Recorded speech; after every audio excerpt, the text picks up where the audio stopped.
And when he was come nigh, or near, even now at the descent of the Mount of Olives, and the whole multitude of the disciples began to rejoice and praise God with a loud voice for all the mighty works that they had seen, saying, Blessed be the King that cometh in the name of the Lord, peace in heaven and glory in the highest. And notice also how it speaks of the whole multitude. It's quite often that this multitude would follow him, but the language here is very grand, a little bit more than most of the others, intended to express a burst of admiration far wider and deeper than ever had been witnessed before. So this multitude was just vast. And some of the Pharisees from among the multitude said unto him, Master, rebuke thy disciples. And he answered and said unto them, I tell you that if these should hold their peace, these stones would immediately cry out. Hitherto, up until this point, the Lord had discouraged all demonstrations in his favor.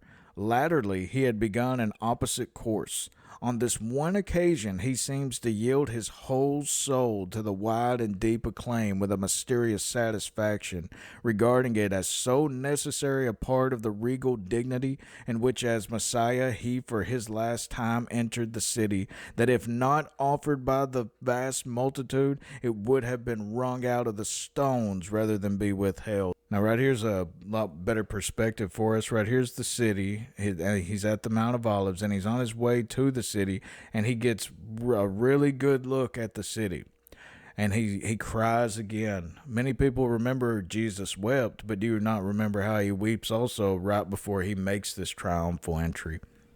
Because he knows what the significance of it, and he knows the time that he's doing it.